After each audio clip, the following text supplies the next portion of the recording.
Okay, hi everybody. My name's Michael Wright. I'm the canine behaviourist. I'm based in Norfolk. I pop up here occasionally to impart some of my views on dogs and how we deal with them and how we look after them. And I focus on the behavioural issues, obviously. So I've not been here for a while. We've been without a dog for quite some time since we lost Ziggy. Those that watch these videos will remember Ziggy, beautiful dog. But at the moment, I'm fostering a dog, a lurcher. He came with us with no name, and I like a good spaghetti western, so he's called Clint for obvious reasons, a dog with no name. So I'm not going to ramble on for too long today, but I would like to talk a little bit about doing the right thing for our dogs and doing the right things with our dogs. So not only from the perspective of having some concern for other dog owners out there and how our dogs behave around them and their dogs, but also doing the best for the dog we have in our care. So let me talk about Clint for a second, and I'll get to the point. Hopefully, you'll get what I'm talking about. Now, Clint is a lurcher. Now, lurchers traditionally are a mix of greyhound and something else. So, just for a matter of interest, really, I and Sue, my wife, and Sue predominantly actually, decided we'll do a DNA test to see what we've got on our hands here. And so that came back yesterday, and it's quite interesting. So Clint is actually, he's the guy in the picture there with a muzzle on, and that's me on the beach out at Wexham and Norfolk. Just in the distance, you can see a seal's head. You'll notice that Clint is not paying any attention whatsoever. I'll get back to that in a while. So Clint is actually 48%, so a big chunk of him is Saluki, and the next biggest chunk is 43%, and that's Greyhound, not surprising. Then he's got about 4% Whippet. He's got about 3% Deerhound, Scottish Deerhound, and he's got a couple percent um, Bedlington Terrier. Now, of course, these are all dogs that hunt, and in fact, of that mix, the strongest hunter is indeed the Saluki. That comes from Africa, and the Salukis were used for hunting all sorts of prey, anything from hares to wild dogs to jackals, those sorts of things, and deer. And the interesting thing about the Saluki that I hadn't realised, I always thought the Greyhound was the fastest dog on the planet. Actually, the Saluki is.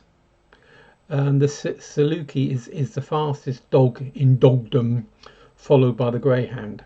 So, and then we've got the Whippet, of course. So what we've got here is a dog that's bred for hunting and chasing, and has a very strong prey drive. All elements of him have similar to some degree the other. So I, I, I'm interested in this because I see a lot of people with Salukis um, or Greyhounds, and a lot of them are, particularly the rescued Greyhounds and Salukis. They're rarely off the lead. There are some exceptions to that rule, but generally these poor creatures, and I use the term poor deliberately, they're doomed to a life stuck on the cursed extending lead. Now, anybody who's listened to my witterings will know that I don't like extending leads. Never have done, never will. So, if we think about that for a second, here we have a breed of dog. Their reason for being is running and chasing. And because we're worried about the dog's prey drive, instead of trying to do something positive to help the dog enjoy its life, we limit the dog to a life on the lead. Now, for me, that borders on the on cruelty. In fact, when we fostered this guy, we took it to our local vet. We've got a good vet, and he actually said to us, "Oh, of course, you'll never be able to let this dog off the lead because of its prey drive." Well, I don't agree with that. I'm a firm believer that if you can teach a dog to do something, you can teach it to do something else. However, you can't ignore the fact that these dogs will have a prey drive and quite strong in some dogs. So the muzzle, let me talk about the muzzle for a second. The muzzle's there for a very good reason. The muzzle is there for two reasons, really. One is to protect Clint from making a mistake. So if when he's off lead and his DNA kicks in, centuries of breeding kicks in, and he chases something, particularly if it's something small and furry, there's a pretty good likelihood that he'll catch it and probably kill it. And of course, the other element is protecting other dogs and people, just in case, really, from our dog. So it shouldn't end there, though. So do I keep him on the lead? Well, obviously, from the picture you'll see there on the beach, he'd only been with us a relatively short amount of time, maybe a couple of weeks or so, and he's been off the lead quite a lot. Now, here's the thing. This applies to all dogs, really, but more so to these kind of dogs. You have to train them. So I'm not letting Clint off there without having had quite a bit of training from me in the recall, and we're quite fortunate. He's quite biddable, but he will run given half a chance. And if any of you remember Father Ted, the scene in the caravan where one of them says, "This is a very, very small cow," and Father Ted turns around to him and said, "Actually, the one in the distance is very, very far away," and he had a plastic cow, and that's a little cow that's close. Now Clint, because he can get up to about well over 40 miles an hour very rapidly, he can be very close by to you, and the next second he's a very long way away. So recall is critical for these guys. So how are we getting on with his recall? Well, pretty damn well, actually. He will come to my voice, so he'll come to his name, he'll come to a signal, and the signal I always use, and I teach you to use, don't know if you can see it actually, let me just get, right, I do that, okay, and of course the last thing we use is the whistle. Really, really important, the whistle. So I can get Clint to come from long distances, so he has a fantastic time. He's out in the woods, he gets to chase squirrels, but don't let him chase deer if I can possibly help it. We practice his recall continuously. So he'll go and have a little trot into the woods. If I can see him and he's trotting around nicely and just having a good old sniff, I'll leave him alone. But during our walk, we'll practice a lot, coming to my name, being able to stop and stand still, being able to come to the whistle at distance. So he gets out of sight quite quickly into the woods, and you blow the whistle and you wait for him to respond, and 99.9% of the time he comes back almost instantaneously. He has run across the odd field with nothing in it once or twice, and he's got a very long way away, but he's always come back to the whistle. So we got to that point by using a long lead and training him on a long lead and teaching him this is what we want him to do now. So I won't really ever let him off lead without the muzzle, mainly for just in case, because he only needs to get it wrong once and then we're in trouble. He's in trouble, we're in trouble. So that's a security thing, and he doesn't mind it. Most dogs don't actually, but he loves being off the lead, and he loves running and being a proper dog. Really, really important. So we managed to get him to that point in a couple of months, and that's daily work with him. We do it while we're out walking, really. We don't do too much at home. He comes in from outdoors a little bit, but we've really worked hard on getting a strong recall. And everybody says to me when they've got these dogs, oh, well, I know it's unsafe to let them off, he won't come back, etc. Well, trust me, Clint is a prime example of, if you do it in the right way, you'll get good results. So he gets a better life. He's not stuck on a lead, and he never will be. So let me just keep my train of thought here. So the reason I do this, and the reason I talk and witter on like this, is I'm a great believer in dogs should enjoy their lives as dogs. So if they've been bred to do certain things and it's wired into them, where we can, where it's possible, we should try and enable them to live their life to their full potential. So if they're bred for running, for goodness sake, let them run. Let them run. In fact, this type of dog, particularly the Saluki side, if you don't let them run, if you don't exercise them in the right way, you can have problems with them. Now that brings me on to my neighbour. Now, another quick sip of tea.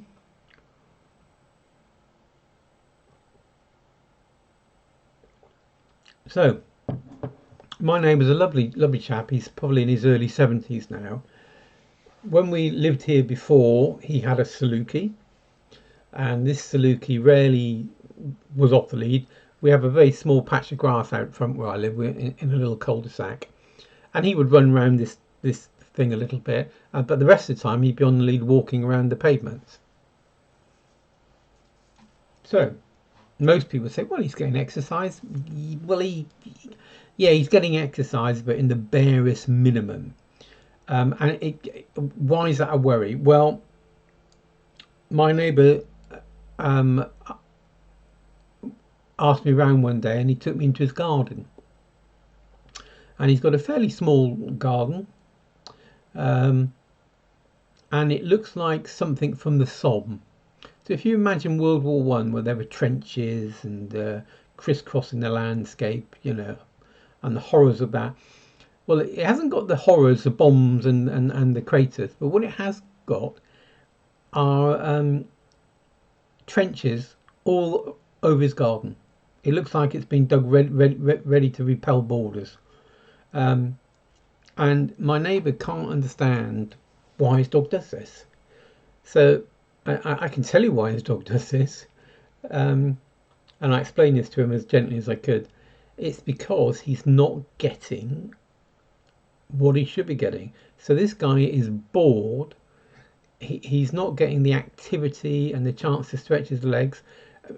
I was out for the best part of 2 hours today with Clint, and he's now next door in the lounge on a sofa, fast asleep, absolutely fast asleep, and he will be until it's time to have something to eat again. And we might have a little run around a bit later on, but I doubt it, because he's had what he needs for a dog, and B, for his breed.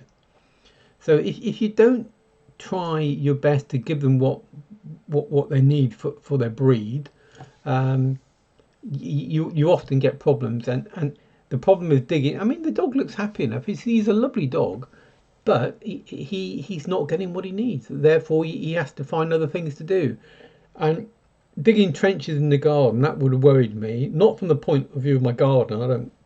I'm not precious about gardens, but I have to be saying to myself, well, I'm doing something not quite right here, and I need to think about it. So when you take a dog on, be it one from a breeder, my views on breeders are fairly well known. I think we breed far too many. I'd much rather see people rescue a dog if they can. If you take on a dog, whatever breed, think about what a dog is. Think about what breed you have and what characteristics it has, and what's inherent in them, what they need to be doing, and try to give them that.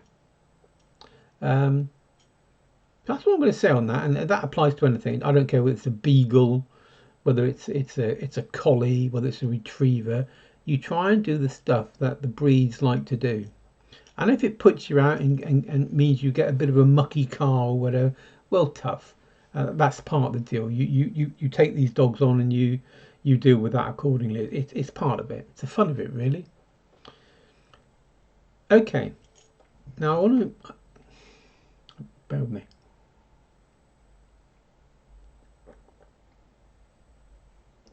I want to touch upon something I've talked on a fair bit, and that's our responsibilities, not only for what we do with our dogs and to give our dogs a good life, but how we take responsibility for our dogs when we're out and about, and consideration of other people.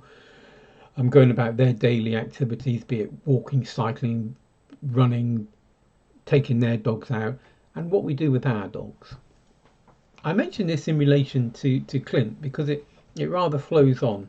I meet a lot of people that have dogs. They are convinced in their minds that they know exactly what they're doing with their dogs.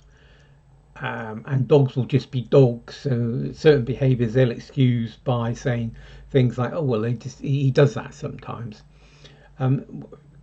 If I translate that, he does that sometimes means he does it every single time he meets another person or another dog, and people don't take that responsibility and they don't accept it, or you'll have that worst of all dog people, the person that thinks he knows everything about dogs, but actually his knowledge is very poor, and what he's doing or she's doing with the dog leaves quite a lot to be desired. But in their eyes, it's fine. I know what I'm doing. I've had dogs for years. The fact you've had dogs for years doesn't mean you know a lot about dogs. Might do, but not necessarily.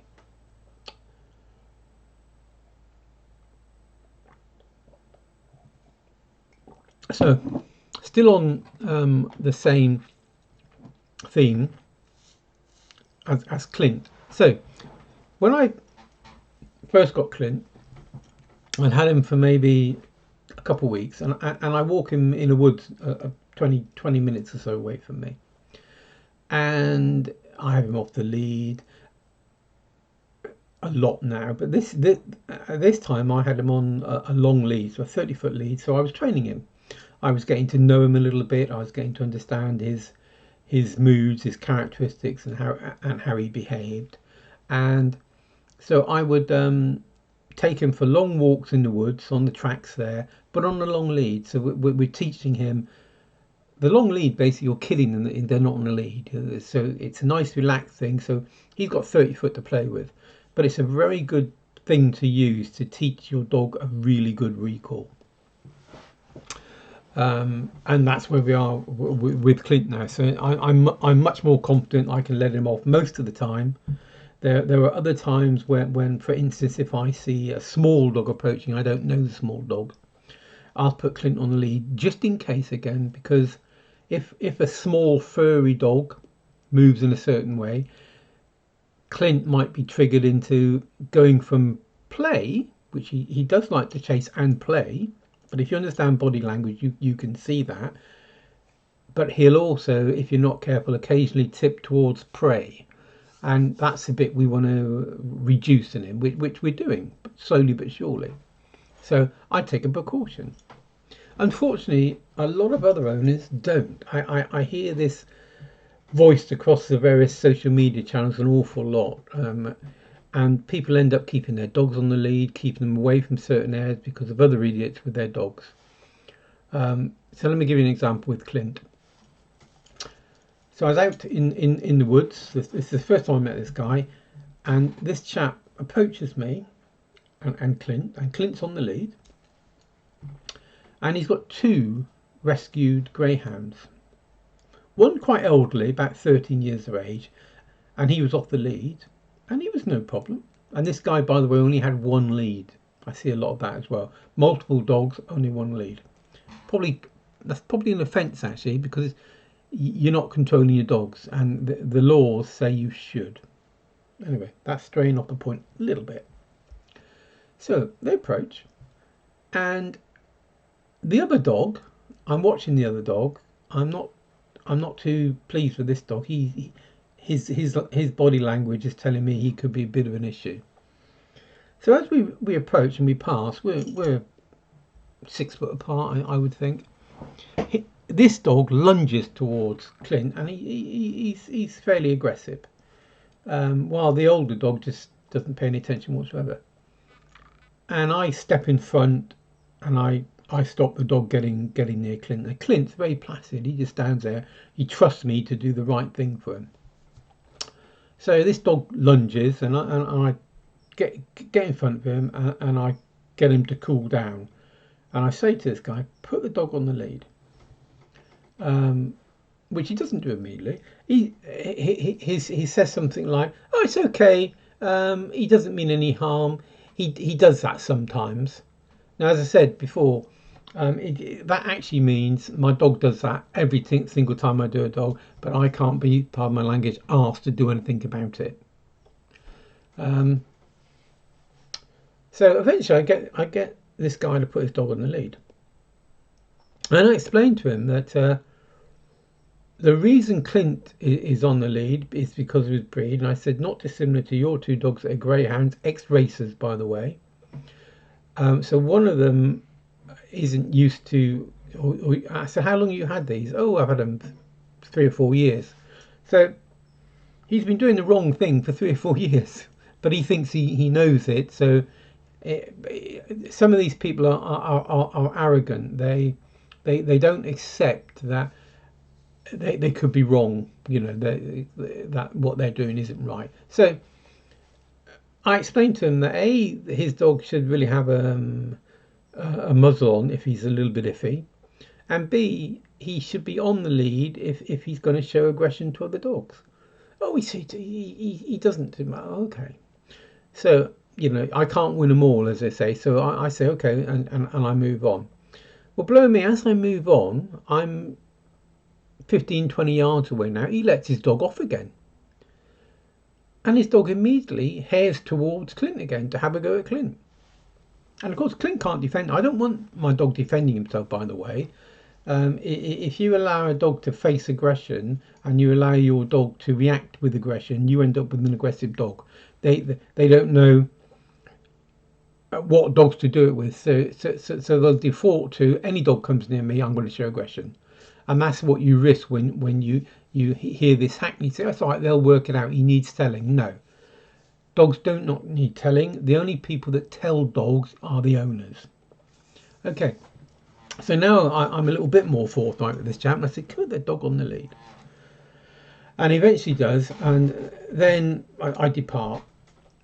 But I then meet this guy once or twice over the ensuing few weeks. Each time I avoid him because he's obviously an idiot. But I met him the other day, and I'm walking with a couple of colleagues, with a couple chaps. They've got 2 lovely old colleagues. Clint's off the lead, minding his own business, trotting along, good as gold, good as gold. And then I see this guy coming. He's got his wife in tow this time, or I assume it's his wife. And again, both off the lead. But he sees me this time, and he puts his rather aggressive one on the lead. And as we approach, we stop, and the other chaps are talking to him, and I have a little chat, and we get on to the subject again, and he asked me how my dog's doing, and I tell him, and I tell him why he's doing quite so well. And again, the first thing his dog on the lead does is lunge towards Clint rather aggressively, which is his default thing. Bear in mind that he only does this sometimes, and then he comes out with another perler for me. He says, yeah, he doesn't like dogs that are intact. Well, trust me, ladies and gents, or whoever actually watches this at a later stage, maybe on YouTube, that's just drivel. That's just drivel. If you've got a dog and it's having a go at all other dogs, that dog's got a behavioural issue, and it needs some advice, and it needs some adjustment. And you can help most dogs, not all, but most dogs. So again, I explained the concept of the muzzle, but you can see this guy's not listening, and nor is his wife. And again, I then walk on with the two guys, and they say he was totally close to it. So you can't win them all. But really, guys, when you're out with your dog, you have to take responsibility for that. But you can't have them running up to people and calling to, it's okay, he's friendly, and the other dog's on the lead. The dog might be nervy, the dog might have an issue, the dog might be not well, etc., etc. So you just have to pay attention to other people and give some consideration. Now, let me just tell you a little story of a young couple that had the right idea. I met a chap on a local playing field I walk Clint very rarely on, and he's got a rescue dog, and it's a Bulgarian dog, a Bulgarian sheepdog. And this dog's kind of all right with people who've got dogs. Dogs don't approach it too closely, and it's relatively laid back, likes to play with other dogs. That's great. But I walk around chatting with this chap and this dog, and Clint's on his lead. And this Clint hadn't been with us very long, and he says to me, "Well, when he found out what I did, he said, well, actually, I need help." He said, "Nobody can come into our house with this dog. He's tried to bite people. He's nipped one of my friends who visited. My in-laws can't really come in. They're in their 70s because of the dog's behaviour." Now this dog's a Bulgarian sheepdog. I think it's a cross, is because a Bulgarian sheepdog. When I researched it, they're big dogs, big units. But the Bulgarian sheepdog is a very, very strong-willed and strong-minded guard dog. That's what they're bred for. They're really good guard dogs, and they take their guarding very seriously. Now, this couple, fairly young, I think in their late 20s, they knew they had a problem, and instead of just trying to deal with it with not knowledge, they sought some help. So they called me in to help them. So I did some research on this dog, and this dog had been lunging at children, reacting aggressively to people on bikes, including children. It wouldn't let anybody in the house, and it was really quite aggressive. Any strangers it met in the street while it was on lead, and the other person didn't have a dog, it lunged at them aggressively, snarling, snapping, showing its teeth, all those sorts of things. None of that's good. So I got them to fill in my forms on my website, so it gives me an overview, and I went to help them with their dog. So I visited them at home one weekend, and I knock on the door. And the reason I'm telling you this story is to just show that if with some effort and some adjustments, not necessarily major ones, you can have an impact on what appears to be a hopeless case, a really difficult case. So before I got there, I'd evaluate what they'd sent me, and I came to the conclusion that this dog was there's different types of aggression. This dog had an element of fear there, but not major. This was more protective and territorial aggression. Okay, so anybody that went near this dog while he was on his lead, as far as he's concerned, they're approaching his owner, and this is a protection breed. They're built for it. So it reacted accordingly, really aggressively. So I've got those issues in mind. So I'm 64 years of age now, actually. I've never been bitten by a dog, and I thought to myself, well, if I'm ever going to be bitten by a dog, it's going to be this one, because I knew this dog was going to be really difficult. So I knock on the door, and this couple live in a little terraced house not far from where I live, and they've got a through downstairs. So as you walk in, you go straight into the lounge, open plan into the kitchen, and there's a little conservatory on the back with a glass door, and then there's a small yard outside, which is okay. This is a fairly big dog, but they exercise it a lot, so that's okay. And they've got a nice bed out there and covered for this dog, and so they're really trying their best here. And they've had this dog probably a couple of months or so. So I knock on the door, and I hear a real noise. And this dog had been, they'd taken it to a local trainer who suggested distracting it. So when it saw something it didn't like, just feed it treats and stop it from looking at it, sort of thing. And I'm not a great lover of that. There is an element of that, but you've got to do it in the right way. But also, with a dog like this, that's not going to help the dog overall. You have to do quite a process to get this dog to a point where you can adjust its other problems. So I knock on the door, and there's a hell of a noise. This dog, I can hear snarling and barking and really going some.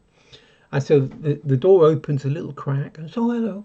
And I said, I'm Mike, And I said, well, how do you want to proceed? I said, well, you better just let me in. He said, well, what should I do with the dog? There are things you should be doing with the dog, but I wanted to see for myself what the degree of difficulty. So I go in, and usually I can calm a dog down pretty quickly. Not this one. This one was really going for it. And she was snarling around me, and quite a big dog, about waist high, lunging at me, baring its teeth, and she had no signs of slowing down or settling it. And normally with a dog like this, I tend to ignore them and let them calm down a little bit, just stand there. Yeah, this dog wasn't having any of that. So I got them to put the dog on the lead while I'm standing stock still. If I'd have moved just a little bit, I probably would have got bitten. This dog wanted to bite me, but it was just restraining itself. So they put the dog out the back in the little conservatory, so the dog can still see us. Now normally I'd put a dog behind a door where they can't see the thing that's troubling them, and allow them to calm down depending on the severity of the problem, and then bring the dog back in, and you rinse repeat until the dog can be calm. So I then sat at the table, had a cup of coffee with them, while this dog is still going at it in the garden and in the conservatory. And eventually the dog would calm down and lie down. So I said, okay, let the dog back in again. And then it would do exactly the same. Did that 2 or 3 times. So okay, we're not going to make any progress here at all in the short term. But I said we will do in the long term. So bear in mind, this is territorial aggression and protective aggression and a little bit of fearful aggression. There are certain things you do. Now, from a behavioural standpoint, you can't just suddenly address that by just distracting the dog and keeping it away and hidden from stuff and don't let it see stuff. Because if you haven't got them to a relatively calm point beforehand, you have no chance of dealing with any of the behavioural issues. So I discussed with them what I wanted them to do. I left them a program. I said, but let's just take this dog out. And I carry little knobbles of cheese. Cheese is really good when you're dealing with dogs, because as long as it's the right type of cheese, as long as it's not a blue vein cheese, so I use a strong cheddar, just little bits. There is a chemical in these cheeses that help calm the dog a little bit, and most dogs like it. So I got them out, and I leave before them. I'm outside waiting for them to come through. So they bring the dog out, and as soon as the dog sees me again, it's lunging at me. So I got to the point where we worked out the safe zone really. So I could be this close, not a problem. Dog didn't respond, kept his eye on me a little bit, but wasn't worried. If I closed the gap slightly, the dog would kick off. That's a mixture of territory and protective, mainly protective, I think, because of its breed. So okay, so we walk down the street. We're going to go to the park. I just want to see if there's any people around and just see how it behaves, and see how the dog behaves when we meet and pass people. So this dog's still having a little lunge at me occasionally. So I stop, And these dogs that have this type of aggressive response, they're behaving inappropriately. They're not behaving with any perspective to the situation. They're perceiving problems that aren't really there. And the key to this is you have to teach the dog that you don't need to worry about everything. You can be calm. So we stopped at one stage, and I had them get the dog to sit, which is a very key thing to do. So the dog was sitting, and I got a little handful of my little cheese, and I just threw them towards the dog. Dog loves this, takes them, not a problem. Then we walk on a little bit. I do that again. So this dog now is getting some quite nice experience. This is all condensed because there's a lot of stuff you're going to do with a dog like this. And then I crouched down. I wouldn't recommend everybody do this, but I don't. And I put a couple bits of cheese in the palm of my hand, just in the palm of my hand, and just held it out for the dog. Still not talking to the dog, still not looking at the dog, and still not touching the dog. And the dog is now calmly approaching me and taking these bits of cheese and then stepping away. And I'm calmly getting up and stepping away. So we do that a little while. We walk across to the field. There's a few smaller people and children up there, so I don't want to get them involved in there. And I say, right, give me the dog now. So I take the dog on the lead. Bearing in mind, 10 minutes ago, this dog wanted to rip my throat out. This dog now is happy to be standing next to me and walking on the lead with me, a perfect stranger. And every now and again, I get the dog to sit down, give it just a little nobble of cheese to tell it what a good dog, the reward for doing what I want it to do, not a bribe. And this concept of feeding food to your dog and keeping it focused on you, that's not quite right. There is a method where you use a treat similar to that, but what you're doing is, I'll give an example. As we came back, we met a couple of children walking quite close, and the dog usually then kicks off and lunges at the kids. So I said to these children, they were 13 or 14, so they were quite with it. And I said, look, I'm just doing a bit of training. Could you guys, and I had control of this dog. I said, could you guys just walk by? Don't talk to the dog or look at the dog. And the distraction technique should work thus. So you have the dog sit down. The thing that's causing the dog a problem passes by, not too close. The dog can see the problem. So the dog is allowed to look at the two kids as they come by, and then you talk to the dog and give it a little treat as they walk by. Okay, so the dog's seen the thing that troubles them but doesn't react. Then the dog gets a reward. So we did that, and we had runners come by, we had cyclists come by, we had children come by, all the things this dog had been having a problem with, and it didn't respond, which was pretty staggering. Now that's not the dog fixed. There's a whole load of things you should be doing. You should be teaching the dog how to be calm. Deference is sitting for everything. And there's a whole routine to teach them to be calm. And once they've done the calm bit, there's a whole routine to teach them how to deal with strangers and how to get them past territorial aggression, all those sorts of things. And I'll work with this couple, but the point I'm trying to make is that it doesn't matter how difficult it would appear, simply just accepting it and saying, well, he does that or she does that isn't good enough. You have to take the time and effort to either find some good advice and follow that advice and put the time in. This couple were prepared to be working for a month on this, absolutely month. And that's the kind of people I love to deal with, because they're prepared to listen to the advice, question. I like people to question me, but then put into practice what I'm telling them. So I think that's all I want to talk about today. So you must give your dogs what their breeds need where you can, and make an effort to do so. You must, if your dog has developed some sort of issue or has come with some problems, seek help to try and help the dog.